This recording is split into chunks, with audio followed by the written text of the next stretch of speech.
ter vocês aqui novamente.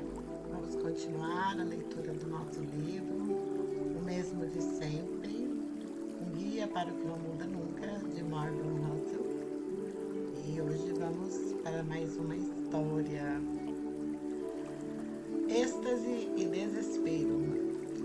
O progresso exige uma coexistência entre o otimismo e o pessimismo. É extremamente difícil lidar com o otimismo e o pessimismo. O pessimismo é intelectualmente mais sedutor do que o otimismo e o maior catalisador da nossa atenção. Ele é vital para a sobrevivência, ajudando-nos a nos preparar para os riscos antes que cheguem. Mas o otimismo é igualmente essencial. A crença de que as coisas podem ser e serão melhores mesmo quando os indícios nesse sentido são duvidosos é um dos principais aspectos de muitas coisas, desde manter um relacionamento saudável até fazer um investimento de longo prazo. Uma parte importante de saber como as pessoas pensam é que o progresso exige uma coexistência entre o otimismo e o pessimismo. Por parecerem mentalidades diferentes, o mais comum é que as pessoas tendam a um ou outro. Mas saber como equilibrar os dois sempre foi e sempre será uma das habilidades centrais da vida. O melhor plano financeiro é poupar como um pessimista e investir como um otimista. Essa ideia, a crença de que as coisas ficarão melhores, combinada à realidade de que o caminho entre o presente e o futuro será uma cadeia contínua de reveses, decepções, surpresas e choque, aparece ao longo de toda a história, em todas as áreas da vida. John McCain se tornou o mais famoso prisioneiro de guerra do Vietnã, mas, na época, o almirante de Stockdale era o de maior patente. Stockdale foi rotineiramente torturado e, a certa altura, tentou suicídio por medo de sucumbir e entregar informação militar delicada. Décadas após ser liberado, ouviu de um entrevistador que a vida de prisioneiro devia ser deprimente. Stockdale discordou e disse que na verdade não fora nada disso. Ele nunca perdeu a fé de que seria solto e voltaria a ver sua família. Por otimismo, pelo jeito, certo? Na verdade, não. Perguntando sobre quem eram os que mais sofriam na prisão, Stockdale disse que a resposta era fácil: os otimistas. Os prisioneiros que viviam dizendo coisas como no Natal estaremos em casa eram os que ficavam mais abatidos a cada Natal que passava. Eles morriam de desgosto, comentou Stockdale. Há um equilíbrio, afirmou ele, entre precisar de uma fé inabalável em que as coisas ficarão melhores e ao mesmo tempo aceitar a realidade brutal dos fatos, sejam eles quais forem. As coisas no fim melhoram, mas não será no Natal que voltaremos para casa. Esse é o equilíbrio. Planejar como um pessimista e sonhar como um otimista. A combinação é contraintuitiva, mas muito poderosa quando feita da forma correta. É fascinante ver alguém permanecer otimista e ao mesmo tempo aceitar a realidade do desespero. O sonho americano foi uma expressão cunhada pelo escritor James Russell Adams em seu livro The Epic of America, de 1931. O time é interessante, não? Porque dificilmente podemos pensar num ano em que o sonho americano tenha parecido mais distante. Quando Adams escreveu que, mediante seu empenho no uso de seus talentos, a aquisição das habilidades necessárias, o homem pode ascender de um status inferior a um mais alto, e sua família pode ascender com ele.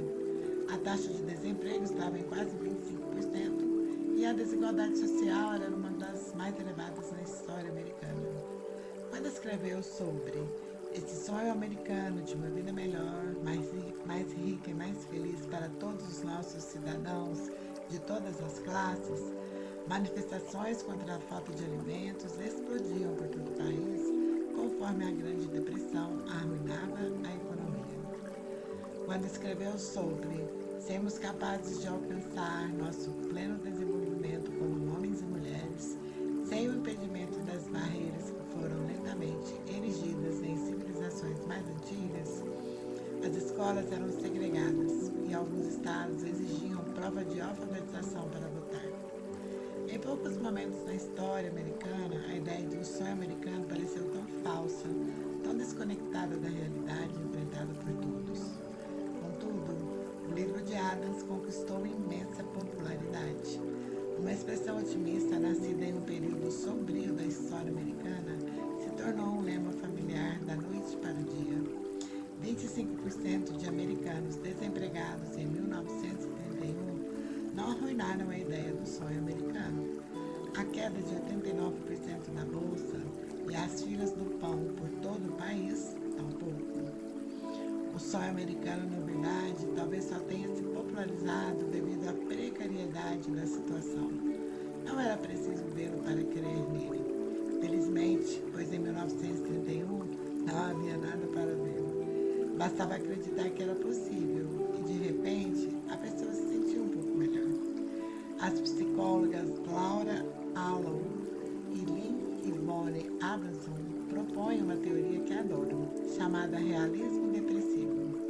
É a ideia de que pessoas deprimidas possuem uma visão mais precisa do mundo, porque são muito realistas quanto ao risco e à fragilidade da vida. O contrário do realismo depressivo é o alegre desligamento. Muitos de nós sofremos disso. Mas sofrer não é a palavra, porque a sensação é ótima. E o fato de ser agradável é o combustível de que precisamos para levantar da cama e seguir na luta, mesmo quando o mundo à nossa volta pode ser objetivamente horrível e o pessimismo graça. Em 1984, Johnny Paulin entrevistou Bill Gates, então com 28 anos. Algumas pessoas o consideram um gênio, disse Paulin. Sei que isso pode deixá-lo constrangido, mas Gates não esboça reação, nenhuma emoção, nenhuma expressão. Ok, acho que você não vai ficar constrangido, disse Paulin com uma risada desconfortável. Novamente a reação de Gates é zero. Claro que ele era um gênio e sabia disso. Gates largou a faculdade aos 19 anos porque achava que toda casa deveria ter um computador. Uma pessoa só faz isso se tiver confiança absoluta em suas próprias capacidades. Paul Allen escreveu sobre a ocasião em que ele e Bill se conheceram. Pude perceber rapidamente 3 coisas sobre Bill Gates. Ele era muito inteligente. Ele era muito competitivo. Queria mostrar para você como era inteligente. E era muito, muito persistente. Mas ele também tinha um outro lado. Uma quase paranoia, o oposto de sua confiança inabalável. Desde o dia em que fundou a Microsoft, insistiu em sempre ter dinheiro suficiente no banco para manter a empresa viva por 12 meses sem nenhuma receita entrando. Em 1955, Charlie Rhodes perguntou por que mantinha tanto dinheiro à mão. As coisas mudavam tão rápido na tecnologia que os negócios no ano seguinte nunca estavam garantidos. Ele disse, inclusive para a Microsoft. Em 2007, Gates refletiu. Sempre me preocupei porque as pessoas que trabalhavam para mim eram mais velhas do que eu e tinham filhos. E sempre pensei, e se a gente não recebe, como faço para manter a folha de pagamento? Aqui, mais uma vez, vemos otimismo e autoconfiança combinados a um forte pessimismo. O que Gates pareceu perceber é que não se pode ser um otimista a longo prazo, se não formos suficientemente pessimistas para sobreviver a curto prazo. Um elemento importante a ser notado é que o otimismo e o pessimismo existem no espectro. No extremo, há o otimista puro. Para ele, tudo está ótimo, continuará sempre assim, e qualquer negatividade é uma falha de caráter. Parte disso está enraizada no ego. A pessoa é tão autoconfiante que não consegue aventar a possibilidade de algo dar errado.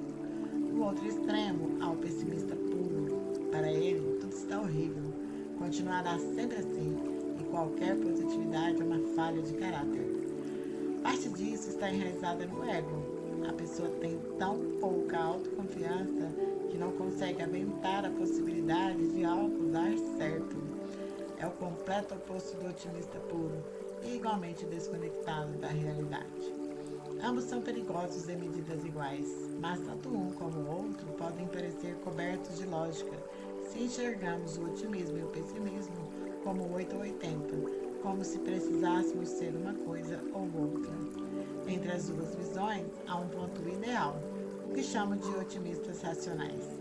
Aqueles que reconhecem que a história é uma série infindável de problemas, decepções e reveses, mas permanecem otimistas porque sabem que os reveses não impedem o futuro progresso.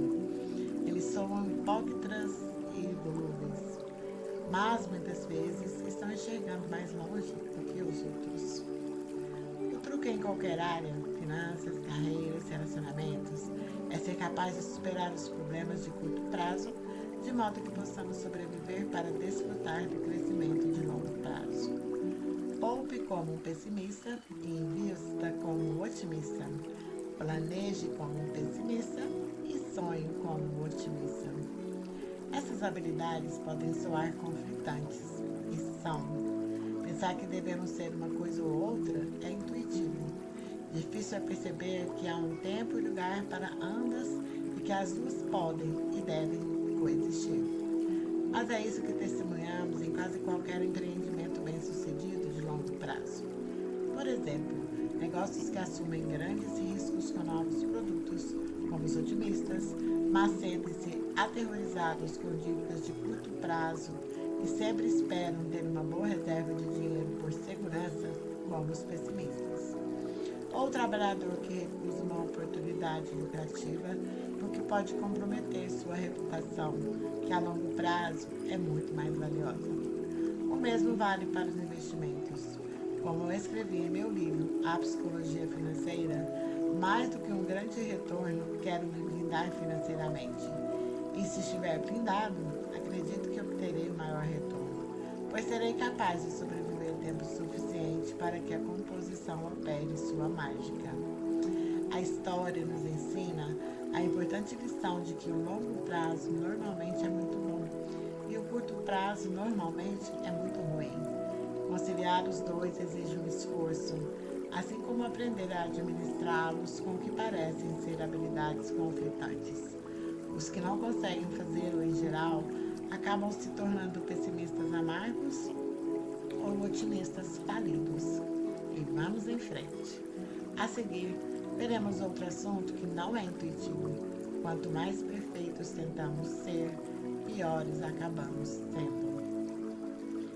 E é isso, pessoal. Obrigada por me acompanhar até aqui. Desejo que vocês tenham gostado. Deixem seus comentários. E até a nossa próxima história deste livro. Beijo.